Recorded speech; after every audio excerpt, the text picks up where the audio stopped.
Hello world, welcome back to the Razor RC, and we've got the Losi 8ight-XE RTR.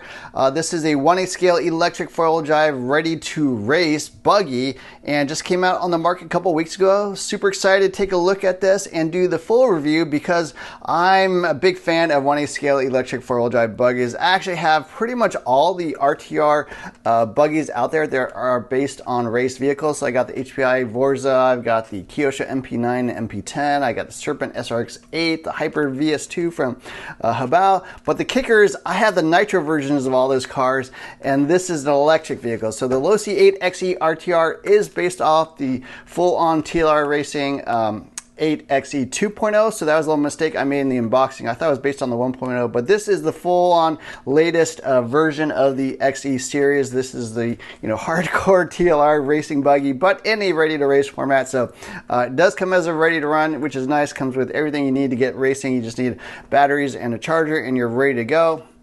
And it sells for $630 here in the US. So we're going to be doing the full review of this buggy, the way my reviews work, and it is a little weird. Most people, have a hard time with it, but it does get a rating in 1 to 5 stars in 6 different categories. And the way the ratings work is that 3 stars is average. So if you took this compared to all those other buggies, how does it compare? Is it better than most of them, worse than most of them?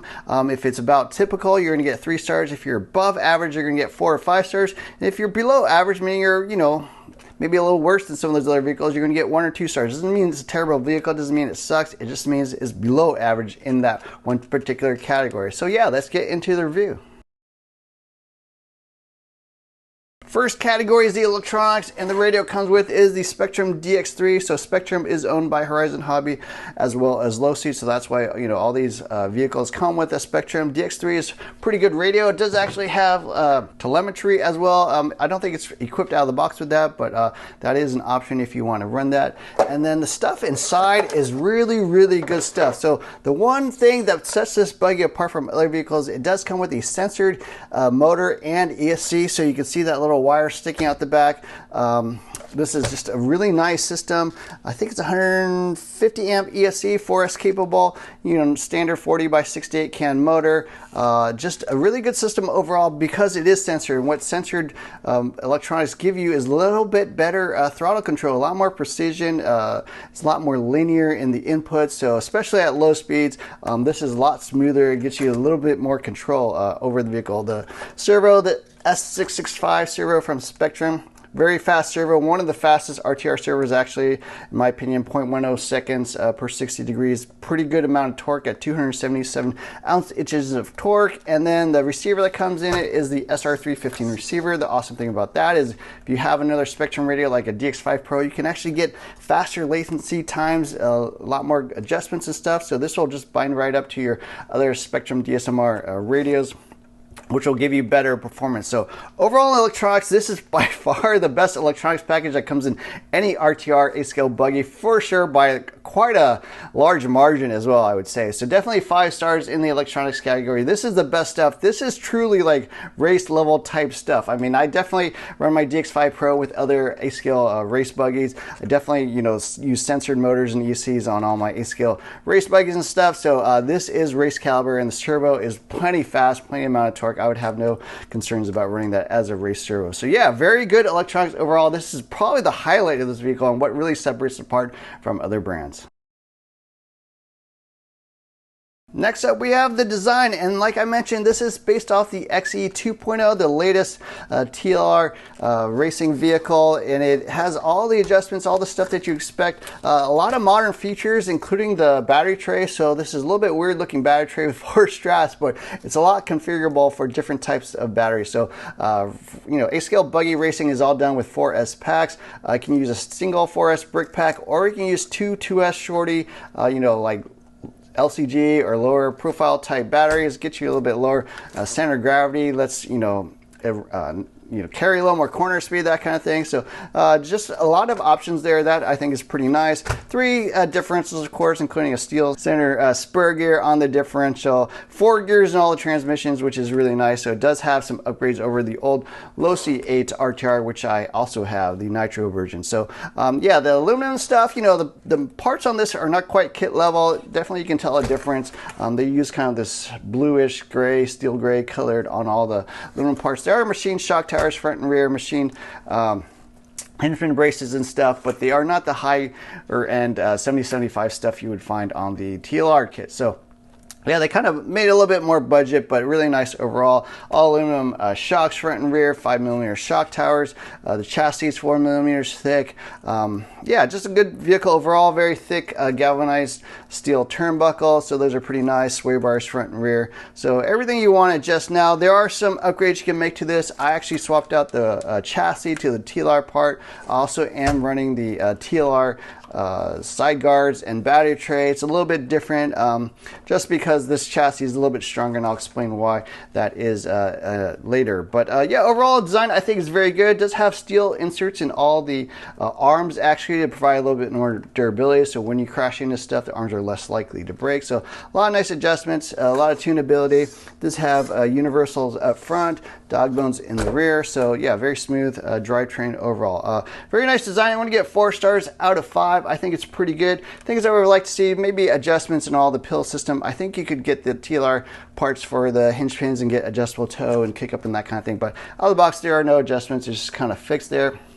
Works totally fine. And the tires are, in my opinion, race level tires. Certainly for club racing or stuff on loose surfaces, outdoor tracks, I think those will work pretty good. So design wise, I'm gonna get 4 stars. I think it's pretty good. Just some things, other kits come with are a little bit more adjustments on the hinge pins.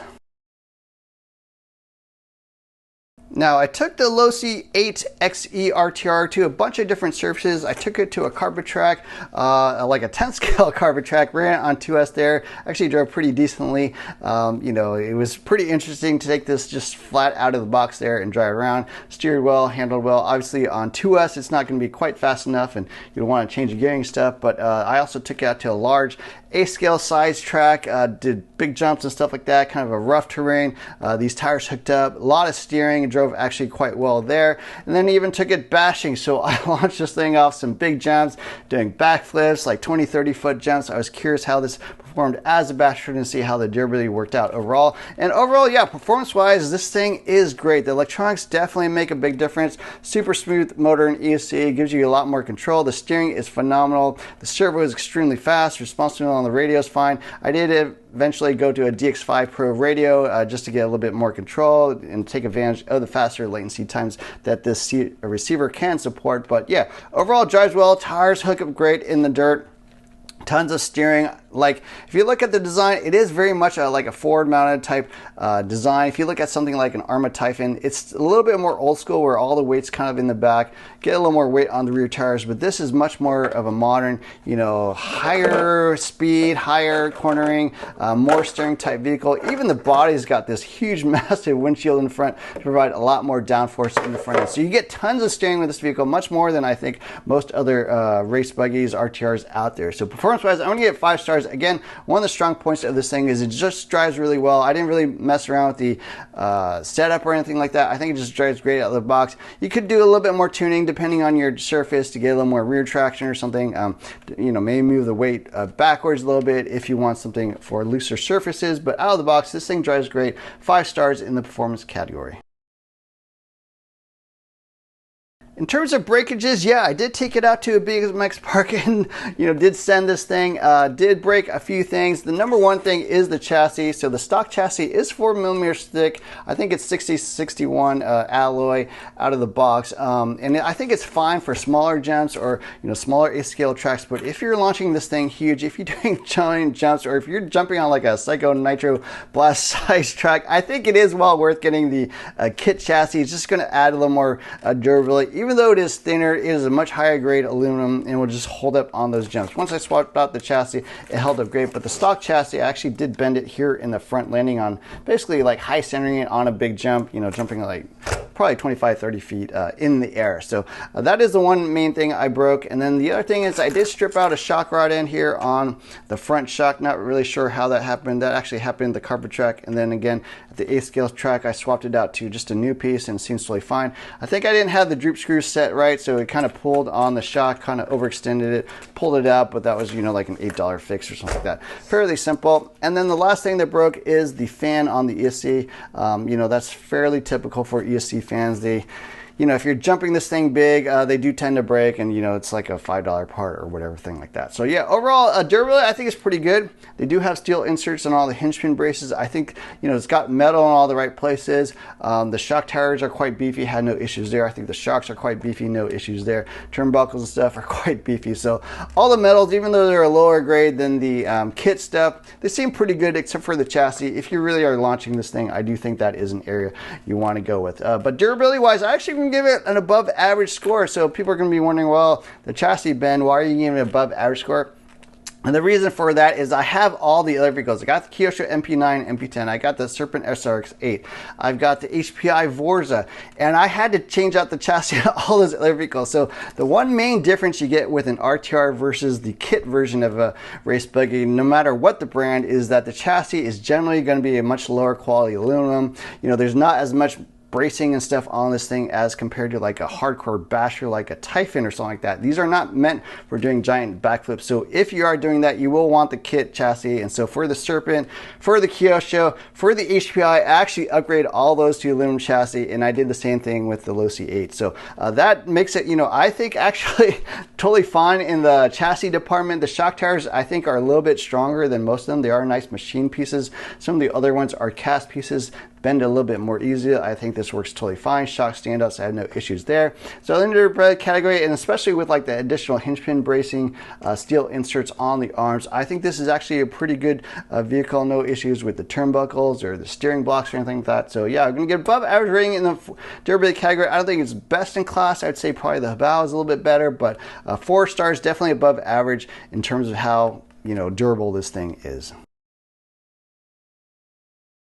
Now, when you look at RTR race buggies, there's not a ton from the major brands. You know, they tend to be slightly smaller brands like HPI or Serpent or Habao or something like that. And Losi is the biggest brand within the RTR 1/8 scale buggy market. And I think the part support is definitely best. It is easier to get stuff for this, especially since it is based off the current generation XE 2.0. A lot of the older other RTRs are based off older buggies, maybe a generation or two in the past. Slightly harder to get parts, especially if you want to get upgrades like the kit parts to improve your vehicle. So that makes it really nice. The warranty on this thing is also 2 years. I think all the Horizon vehicles have 2-year warranties. That's really nice. So easier to get parts, longer warranty. You can upgrade. It is based off a current generation vehicle, and Horizon is one of the largest RC companies in the world. So support and maintenance wise, this is definitely best in class, 5 stars. That's one of the areas I think a lot of people kind of miss with buying an RTR buggy, is that, is this based off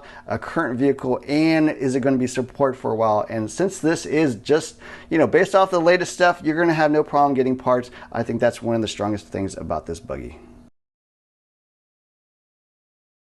At $630, this is a bit pricey for an RTR buggy. Not just pricey, it's actually the most expensive RTR 8-scale buggy you can buy, but you kind of see why. It's because it's got stuff that no other race buggy has, and namely the electronics. So sensor motor, ESC, very fast servo, higher end radio. For sure, this is one of the best RTR radios out there. Endpoint adjustment, brake adjustment, dual rate, steering trim, all that kind of stuff. Even, you know, the telemetry if you want to use that. So that is a great radio for an RTR, and the receiver I think is best in class because you can hook this up to a full-on race grade radio like a Spectrum DX5 Pro and get the performance levels you want. So that's what sets this thing apart. Even though it's the most expensive, I think they put that value in the electronics. The rest of the vehicle is pretty typical, I think, for an RTR. You know, the Machine shock tires is pretty nice. It does have the machine chassis, which is about typical for an RTR grade vehicle. It does have all steel drivetrain, does have universals, which is nice, adjustable turnbuckles. The shocks are totally fine. I wish they had bleeder, screws instead of little bleeder holes, but that's not atypical for an RTR. But because it is quite pricey, you do get that value, but it doesn't really set it apart. They charge you more, they give you more, and it kind of balances out. I'm going to give it a 3-star rating in the value category. Pretty much across the board, all the vehicles tend to be, in the $500-600 range. The Habao $620, the Kyosho is $560, but has, worse electronics. The HPI Vorza is $600, and the Serpent is probably the value leader at $454. But I think overall, you kind of get what you pay for. It's not an amazing deal. It's not a bad deal. You can kind of see where they put the value, and so it gets a 3-star rating in value. So my final thoughts on the Losi 8ight-XE RTR is that this is a true on, modern current race level buggy. I think it's more of like a club level racing buggy. You probably would not show up the Roar Nationals with this. You'd probably want to get the TLR version of the 8ight-XE 2.0, but it's got all the stuff, that makes it modern, that makes it raceable right out of the box. And the game changer to me is really the high end electronics. So that's what you're paying for at $630. You're getting much better electronics than the rest of the stuff.